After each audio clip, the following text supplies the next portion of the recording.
Bien, la presente disertación tiene que ver con análisis multivariado.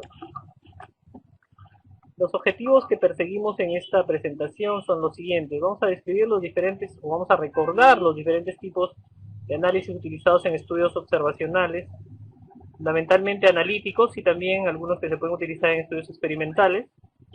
Vamos a explicar la utilidad del análisis multivariado en investigación biomédica y en relación justamente a la justificación de la utilización de este tipo de análisis multivariado, vamos a describir los problemas que tienen que ver con confusión, y para enmarcarnos en el contexto de los problemas que pueden ocurrir en estudios epidemiológicos, hablaremos muy escuetamente sobre la validez de estudios y los problemas que tienen que ver con esta, ¿no?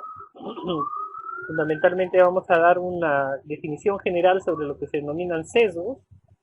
Vamos a definir qué es una confusión y muy someramente vamos a hablar sobre la modificación de efectos. Son eventos muy interesantes que se deben tener en consideración y a partir del cual generan la necesidad de utilizar los análisis multivariados. Para entrar en contexto vamos a hablar sobre los tipos de análisis en estudios epidemiológicos. Como sabemos, en los estudios descriptivos, donde fundamentalmente la intención y el objetivo de la investigación pasa por el hecho de caracterizar el fenómeno en estudio, presentando la cuantificación de cada una de las variables que están involucradas en el estudio de forma individual, vale decir variable por variable, a ese tipo de análisis se le denomina análisis univariado. Cuando se hace un análisis univariado y se utilizan muestras a partir de una población más grande, una población mayor que se denomina población objetivo, el procedimiento que se realiza es la inferencia estadística. Entonces, lo que pretendemos es hacer estimaciones puntuales de parámetros poblacionales a partir de los datos recogidos de una muestra. A esa estimación puntual de los parámetros se le denomina inferencia. Entonces, a este tipo de análisis en el cual uno va a caracterizar variable por variable y hacer estimaciones puntuales acerca de los parámetros de estas variables, se denomina análisis univariado. Además, sabemos que de acuerdo a la naturaleza de la variable podemos utilizar estimadores puntuales, como por ejemplo, para variables categóricas utilizaremos frecuencias relativas y para variables numéricas continuas se utilizarán medidas de tendencia central, como una media, cuando tenemos una distribución de variable numérica normal o aproximadamente normal, y otras como medianas si es que tenemos una distribución cuya distribución no es normal o es no normal. Cuando la intención o el objetivo de una investigación no solamente es caracterizar el fenómeno de estudio variable por variable, sino buscamos medir si es que existe o no asociación entre dos variables, el estudio ya no es descriptivo, sino es un estudio analítico. En los estudios analíticos, fundamentalmente buscamos identificar la existencia de asociaciones entre dos variables. Por ejemplo, si estamos haciendo un estudio donde tratamos de visualizar los factores asociados a la desnutrición crónica en menores de 5 años y queremos averiguar si es que existen un vínculo entre la variable sexo y la presencia o ausencia de desnutrición crónica en esta población objetivo, vamos a darnos cuenta que tratamos de vincular la variable sexo, que es una variable dicotómica, con la variable de nutrición crónica, que también es dicotómica. Si nosotros confrontamos dos variables en un análisis para buscar una asociación, estamos frente al tipo de análisis que se denomina análisis bivariado. En este tipo de análisis bivariado, uno tiene que apelar a la contrastación de una hipótesis. Para contrastar la hipótesis necesitamos estadísticos de prueba para contrastar una hipótesis. Dependiendo del tipo de variable, nosotros podemos utilizar tal o cual prueba estadística. Por ejemplo, si nosotros comparamos dos medias, utilizamos la prueba de T-Student. Si comparamos dos variables categóricas, utilizaremos la prueba de chi-cuadrado. Este es un ejemplo de análisis bivariado. ¿Por qué? Porque estamos confrontando una variable, que generalmente se denomina variable independiente o factor o covariable, y una variable dependiente, que sería la variable resultado, la variable evento o el outcome. Ese tipo de variables, ese tipo de análisis bivariado siempre está sujeto a un riesgo que se denomina el riesgo de confusión. La confusión es un fenómeno el cual vamos a describir posteriormente, y que este riesgo de confusión hace necesario utilizar métodos analíticos que nos permitan ajustar ante la eventual presencia de otras variables que se denominan variables intervinientes que podrían causar confusión. Eso lo vamos a ver con mayor detalle en diapositivas más adelante. El último tipo de análisis se denomina análisis multivariado, que en esencia surge ante la necesidad de ajustar por el riesgo que hemos mencionado anteriormente como el riesgo de confusión. El análisis multivariado es propio de los estudios analíticos, igual que el análisis bivariado. La diferencia es que el análisis multivariado busca medir la asociación entre dos variables, pero controlando o también ajustando por la presencia de otras variables, que en este caso se denominan variables intervinientes o variables confusoras, que podrían generar una distorsión de la asociación que estamos verificando, de forma tal que los resultados al final de este análisis multivariado van a estar controlando este posible efecto que puede distorsionar y que nos puede hacer incurrir en detectar una asociación espuria o una asociación no existente. De ahí la relevancia de que en una investigación cuantitativa se tenga definido a priori cuáles son los posibles confusores de una asociación que se busca medir, de forma tal que se pueda controlar por esta confusión y se puedan tener resultados válidos y más cercanos a la verdad. Ya que hemos hablado mucho de la validez en la investigación cuantitativa, tenemos que reconocer qué tipos de validez existen. En esencia existen dos tipos de validez, la validez interna y la validez externa. La validez interna tiene que ver con la habilidad que un estudio o una investigación llegue a una correcta conclusión para los sujetos que han sido parte de él. Y esta tiene que ver con la calidad de los datos, tiene que ver con si el instrumento que estamos utilizando para medir nuestras variables reflejen perfectamente lo que pretendemos medir. Pasa también porque se elija o se seleccione a los sujetos o personas que necesariamente cuenten, o sea, que sean las que realmente reflejen la realidad que nosotros buscamos investigar.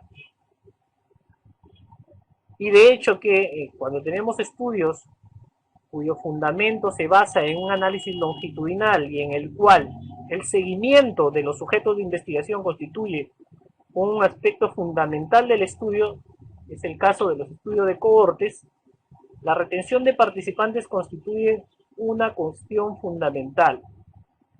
De hecho, si es que existen muchas pérdidas al seguimiento en un estudio de cohortes, vamos a tener una falta de validez interna porque vamos a carecer de datos necesarios para poder llegar a una conclusión válida. En cuanto a la validez externa, tiene que ver con el hecho de que tan generalizables son las conclusiones de un estudio. Es decir, tiene que ver con contar con una muestra que sea representativa y en número suficiente para poder hacer estimaciones válidas hacia nuestra población objetivo. Pero no solamente que la muestra sea representativa, sino que la población que uno elige como población objetivo también sea relevante. Un estudio demasiado circunscrito con una población poco relevante generalmente no constituye una fuente de datos válidos, utilizables o traspolables a una población mayor. Esto es una cuestión que hay que considerar siempre al momento de hacer investigación, que realmente sea útil y que genere resultados utilizables y relevantes. Ahora, siempre ha existido un balance entre validez interna y externa. Usualmente algunos diseños, en esencia, se fundamentan con mayor énfasis en alguno de estos dos tipos de validez. Ahora, de forma tal de que surge el cuestionamiento de cuál es más importante, si la validez interna o la validez externa. En esencia, depende del tipo de estudio. Si uno hace una investigación donde busca hacer una estimación de la prevalencia de una enfermedad, es un estudio que nos va a permitir tener una idea de la magnitud de un problema de salud a nivel de una población grande. De hecho, que nosotros vamos a buscar que la muestra que nosotros escojamos sea un fiel reflejo de la población objetivo. De esta forma, nosotros debemos buscar, en la medida que sea posible, que la muestra sea representativa, y esto exige que la validez externa sea una condición que se deba respetar en ese estudio. Sin embargo, si nosotros estamos haciendo un estudio de intervención, generalmente, o un ejemplo de ello es un ensayo clínico, de hecho que nuestro interés, toda vez de que buscamos medir un efecto, lo que nos interesa con mayor énfasis es la validez interna en desmedro de la validez externa, toda vez de que la intervención, una intervención terapéutica supone la ejecución de esta intervención en poblaciones ya específicas o muy bien circunscritas. ¿Cuáles podrían constituir amenazas a esta validez? Tenemos la falta de precisión, cuando tenemos, por ejemplo, tamaños muestrales que no se ajustan al tamaño mínimo requerido para un parámetro poblacional a estimar, entonces carecemos de precisión.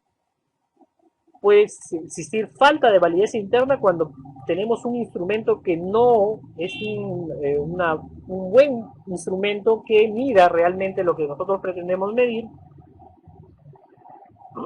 Cuando nosotros pretendemos llegar a conclusiones de causalidad utilizando diseños que no nos permiten hacer este tipo de afirmaciones.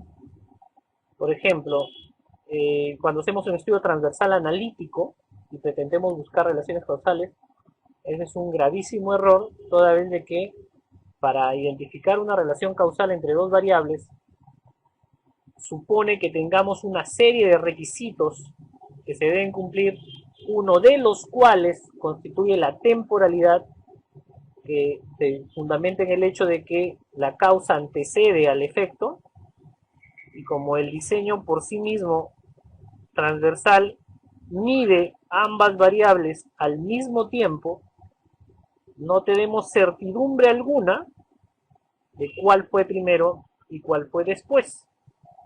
Esto constituye un riesgo de causalidad reversa que puede hacernos incurrir en un error gravísimo al momento de concluir un estudio.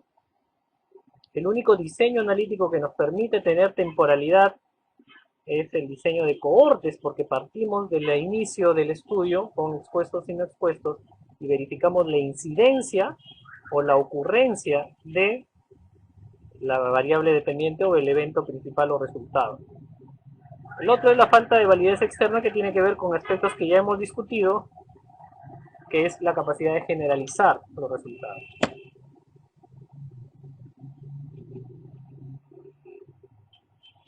Algunas razones que existen por falta de validez están expuestas ahí. Hay asociaciones que pueden ser por chance, que tiene que ver con errores aleatorios. Asociaciones por sesgo, que tiene que ver con un error sistemático del cual vamos a hablar posteriormente. La causalidad reversa, que tiene que ver con concluir que B es consecuencia de A, pero en realidad es al revés.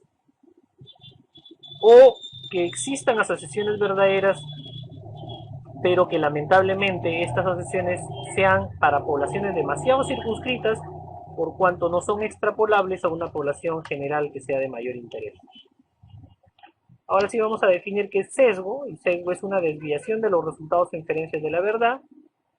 En términos generales se puede considerar como cualquier tendencia, se dice tendencia porque constituye un error sistemático, ¿no?, en la recolección, análisis, interpretación e incluso publicación o revisión de los datos que puedan llegar a las conclusiones, ¿no?, y que, como dice bien claro, son sistemáticamente diferentes a la verdad. Esto implica que es un error que se va a repetir de manera constante y que va a hacer que el resultado se separe del valor real. También se está definido como cualquier error sistemático desde el diseño, realización, análisis de un estudio que da lugar a una estimación errónea del efecto de una exposición sobre el riesgo de una enfermedad. Existen varios tipos de sesgo, fundamentalmente existen dos tipos de sesgo: el sesgo de selección y el sesgo de información. El sesgo de selección tiene que ver con cuando los individuos que se estudian no son representativos de la población objetivo de la cual se desea extraer las conclusiones. Por consiguiente, se ha seleccionado sistemáticamente a un subsector de esta población que hace que las conclusiones no sean válidas. Esta selección generalmente se hace preferencial de sujetos por una condición de sesgo, que en este caso puede ser por su condición de ser casos o ser controles, o por estar expuestos o no estar expuestos. Hay algunos ejemplos de sesgo de selección, como la autoselección o voluntariado, el sesgo de no respuesta, el sesgo del efecto del trabajador sano, entre otros. No vamos a redundar más detalles sobre esto porque escapan al alcance de la presente disertación. El sesgo de información tiene que ver con un error sistemático en la medición de la exposición o el resultado. Son diferencias en la medición de la exposición de los casos y controles y diferencias en la medición de los resultados en el caso de cohorte, ¿no? O sea, tiene que ver con el procedimiento de levantamiento de información. Están los tipos de sesgo de reporte o sesgo de recuerdo, ¿no?, el sesgo de interrogador, el sesgo de seguimiento. Y ahora sí vamos a llegar al tema que es motivo de la presentación, que tiene que ver con la confusión. ¿Qué es confusión? Ocurre cuando la asociación entre la variable independiente y la dependiente, vale decir, la exposición y la enfermedad bajo estudio, es distorsionada por la intervención u efecto de otro factor o variable. La presencia de este tercer factor, también llamado confusor, tiene que ver con el hecho de que este confusor debe estar asociado a la exposición y también asociado al resultado. Esta asociación, tanto a la exposición como al resultado, vale decir, tanto a la variable independiente como dependiente, distorsiona la relación entre estos dos últimos. Visto en un DAG o un diagrama, podemos identificar, ¿no?, que el confusor, este confusor, debe necesariamente estar asociado a la exposición, como también asociado a la enfermedad. Si está asociado a la exposición y a la enfermedad, posiblemente puede confundir esta asociación y puede, si uno analiza simplemente la exposición y la enfermedad, se puede encontrar asociación. Si uno ajusta por esta presencia del confusor, esta asociación se diluye y literalmente no existe. Por lo tanto, es necesario hacer este ajuste, como lo vamos a ver posteriormente.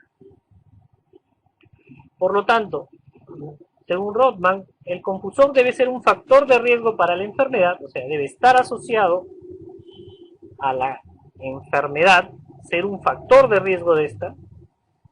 El factor confusor también, para ser confusor, debe estar asociado con la exposición. El confusor no debe ser afectado por la exposición a la enfermedad, vale decir que no puede ser el resultado de la exposición.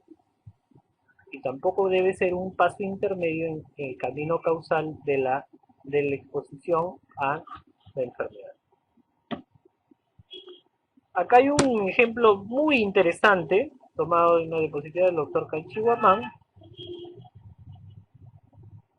sobre un estudio que nos describe la asociación entre la exposición al tolueno y la diabetes mellitus. Si ustedes se fijan, esta es una tabla de 2×2 propia de los estudios de casos y controles, cuando tenemos una exposición dicotómica y una variable dependiente dicotómica.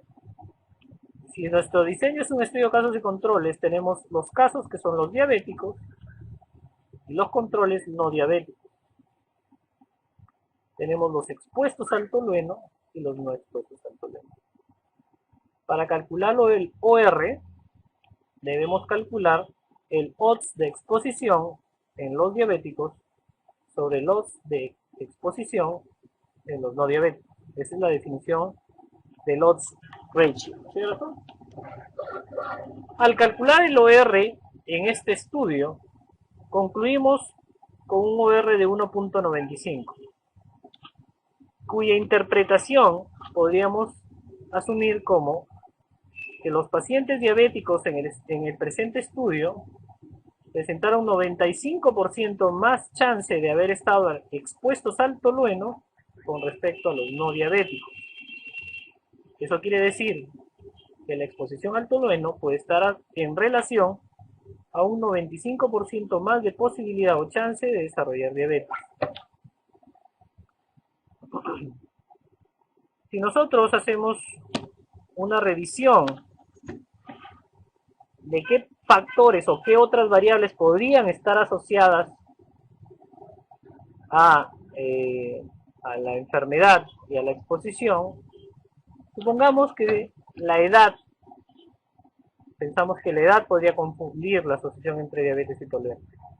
Para corroborar si la edad podría constituir un confusor, habría que pensar si es que la edad está asociada a la enfermedad.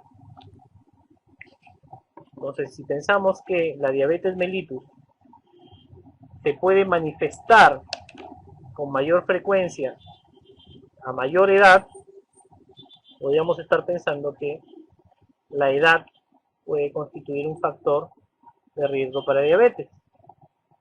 Y es más, si pensamos que este estudio se ha desarrollado en una población circunscrita, en cuya actividades, dentro de las actividades económicas de esta población está la minería, podríamos suponer que dentro de la población trabajadora expuesta al tolueno, a mayor edad supone el hecho de que la persona ha trabajado más años, por lo tanto podrían estar expuestos con mayor probabilidad al tolueno. Ante esta evidencia podríamos suponer que la edad podría confundir la asociación entre diabetes y tolueno. Dicho de esta forma, uno de los métodos para controlar la confusión se denomina estratificación. ¿Cómo estratificamos este fenómeno? Para ajustar la variable confusora edad, vamos a separar toda la población anterior, de la cual se ha hecho el estudio, en menores de 40 años y mayores de 40 años. Al separar la población por esta edad, analizamos la exposición al tolueno con la diabetes mellitus solo entre los menores de 40 años. Y hacemos otro análisis por separado entre el tolueno y la diabetes solo para los mayores de 40. Al separar la población en dos subpoblaciones de menores de 40 y mayores de 40, estamos anulando el efecto confusor de la variable edad, porque estamos homogenizando la población menor en un subanálisis y homogenizando la población mayor de 40 en el otro subanálisis, de forma tal que el análisis del OR realizado en menor de 40 va a estar libre del efecto confusor de la variable edad. Si nos fijamos al calcular el OR por separado, podemos verificar que el OR en ambos grupos es igual a 1. Y un OR igual a 1 quiere decir que no hay asociación entre la exposición al tolueno y la diabetes mellitus. ¿Qué pasó entonces? El OR de la primera tabla de 2×2 se llama OR crudo, OR sin estratificar. Pero el OR que estamos viendo acá, separado por dos estratos de edad, se llama OR ajustado por la variable edad. La edad confunde debido a que está asociada con la diabetes independientemente de la exposición del tolueno.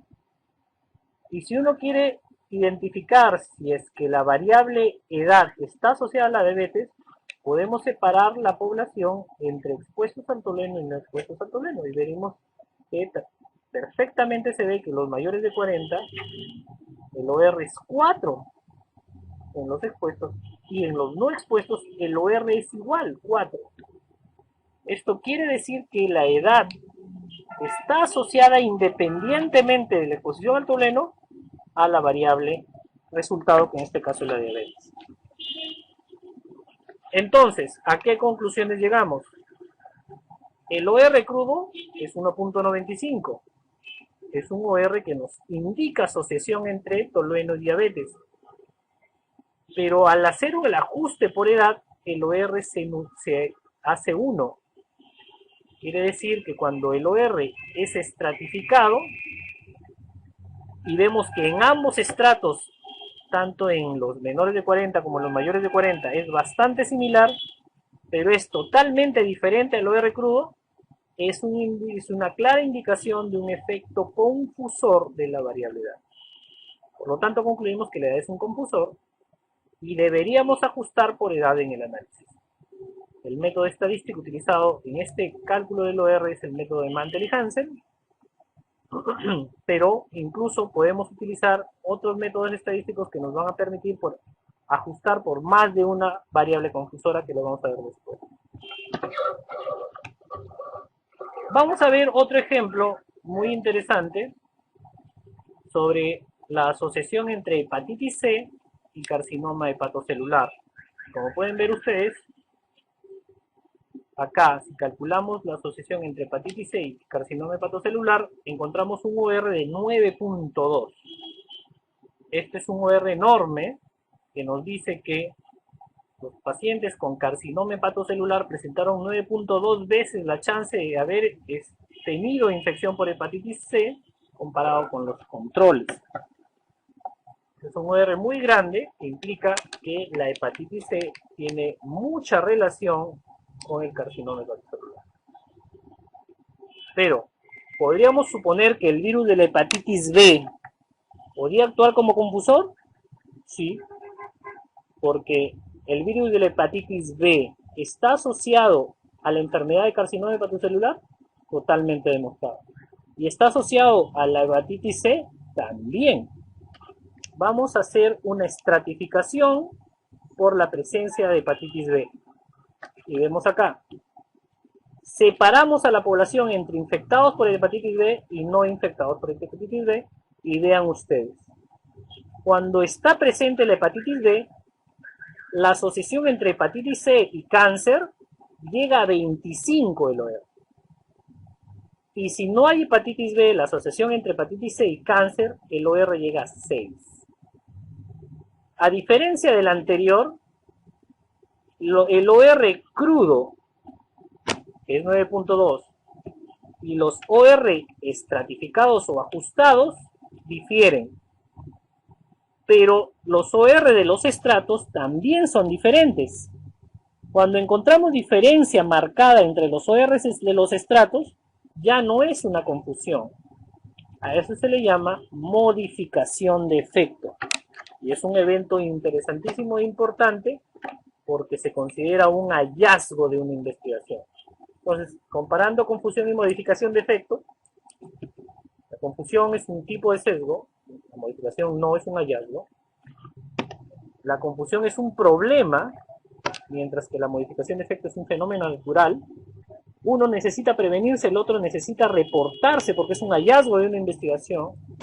La confusión depende del diseño, es un error, mientras que la modificación de efecto no es un error del diseño, trasciende a este y se debe reportar. ¿Cómo controlar la confusión? Hay dos formas. Se puede controlar desde el diseño, cuando uno plantea recién el diseño de la investigación, o, o durante el análisis. En el diseño puede parearse, ejemplo de casos de controles pareados por determinadas variables que pueden actuar como confusoras. Puede restringirse cuando solamente queremos trabajar con una subpoblación de interés y evitar la presencia de otra subpoblación que podría constituir una variable confusora. Y el ideal de la investigación, que es la aleatorización, cuando se hacen ensayos clínicos, estudios experimentales, no aplicable para estudios observacionales a través de los cuales no podemos aleatorizar. Y en el análisis, que es una de las formas de controlar la confusión más utilizados, está lo que hemos visto, que es la estratificación, que son los ejemplos que nos hemos presentado de autoría del doctor Ganchiwamang, y las otras está la estandarización, que son procedimientos cuando, por ejemplo, un ejemplo son la estandarización de tasas de mortalidad utilizando una población de referencia. El más utilizado es el ajuste multivariado y hay otras formas más complejas como el propensity score matching, el análisis de sensibilidad, que son análisis mucho más complejos. Entonces, los más comunes son los análisis multivariados que hemos visto. Están el análisis de regresión. Y existen diferentes tipos de regresión de acuerdo a la variable dependiente. Por ejemplo, el tipo de modelo a utilizar depende de la variable dependiente, o sea, de la variable resultado. Si el evento o variable dependiente es una variable numérica, la regresión que se utiliza es regresión lineal, múltiple. Si el evento es dependiente, si la variable dependiente o evento es una variable dicotómica, se utiliza regresión logística. Si el evento es una variable dicotómica, pero además se tiene la información del tiempo desde el inicio del seguimiento hasta la ocurrencia del evento, podemos utilizar lo que se denomina análisis de supervivencia, ¿no? Que se puede utilizar el análisis de Kaplan-Meier, y para calcular la medida de asociación, en este caso que es el hazard ratio, se utiliza la regresión de Cox para hazard proporcional. Ahí está la tabla que resume los diferentes métodos de regresión utilizados en análisis multivariado. Y este es un resumen que nos permite identificar el tipo de distribución de la variable resultado y los tipos de regresión lineal logística de Poisson cuando es una variable de conteo, variable discreta. Cuando tiempo hasta el evento tenemos la regresión de Cox. Entonces, conclusión. El análisis multivariado se utiliza cuando hacemos un estudio analítico y necesitamos tener la certeza de que ante la presencia de una variable o muchas variables que pueden constituir confusores de nuestra asociación que buscamos probar, debemos y es necesario ajustar, es necesario utilizar estos métodos. Es muy recomendable a los investigadores, sobre todo del nivel de pregrado, que quieren tener resultados de este tipo con utilización de estos modelos